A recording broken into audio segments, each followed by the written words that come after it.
నిన్నటి వీడియోలో రేపటి వీడియో కోసం పేషెన్స్గా వెయిట్ చేయని చెప్పి జిమ్ చేయాలి అనుకుంటే మనకి కావాల్సిన main thing patience and consistency. Patience and consistency లేకుండా జిమ్లో మనం ఎన్ని వర్కౌట్స్ చేసినా మనం అనుకున్న రిజల్ట్స్ అయితే చూడలేం. ఈరోజు వీడియోలో బాడీ బిల్డింగ్కి ఫిట్నెస్కి డిఫరెన్స్ ఏంటో తెలుసుకుందాం. జిమ్ అంటే అందరూ ఏమనుకుంటారంటే జిమ్ జాయిన్ అయ్యి బాడీ బిల్డింగ్ చేసుకుందాం అని అనుకుంటారు. కానీ జిమ్ అనేది బాడీ బిల్డింగ్ కోసం కాదు, ఫిట్నెస్ కోసం. కాంపిటీషన్స్లో పార్టిసిపేట్ చేసేవాళ్ళు బాడీ బిల్డింగ్ కోసం బాడీని బిల్డ్ చేస్తారు. కానీ మనలాంటి వాళ్ళు చేయాల్సింది బాడీ ఫిట్నెస్ కోసం. ఒకసారి బాడీ బిల్డింగ్ చేసే వాళ్ళ బాడీని గమనించండి. వాళ్ళ హైట్కి వాళ్ళ వెయిట్ కంటే వాళ్ళ బాడీ చాలా ఓవర్గా ఉంటుంది. ఫిట్నెస్ కోసం జిమ్కి వెళ్ళే వాళ్ళకంటే బాడీ బిల్డింగ్ చేసే వాళ్ళలో స్ట్రెంగ్త్ అయితే చాలా తక్కువ ఉంటుంది. ఫిట్నెస్ అంటే ఏంటి? ఒకసారి మనం క్రికెటర్స్ని, ఫుట్బాల్ ప్లేయర్స్ని వీళ్ళని గమనిస్తే వాళ్ళ బాడీ చాలా లీన్ బాడీలానే ఉంటుంది. కానీ వాళ్ళలో ఉన్న ఎనర్జీ చాలా పవర్ఫుల్గా ఉంటుంది.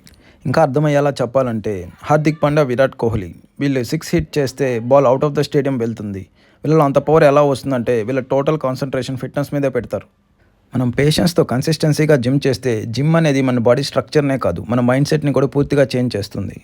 నీలోని కాన్ఫిడెన్స్ని ఎంతలా బిల్డ్ చేస్తుందంటే చిన్నప్పటి నుంచి అన్నిటికీ భయపడే నువ్వు ఒక్కసారి జిమ్ జాయిన్ అయ్యి కన్సిస్టెన్సీగా చేశాక జీవితంలో ఏదైనా సాధించగలవనే సెల్ఫ్ కాన్ఫిడెన్స్ నీకు వస్తుంది. ఎందుకంటే మన బాడీ మనకిచ్చే కాన్ఫిడెన్స్, ఆ ధైర్యం వేరే లెవెల్లో ఉంటుంది.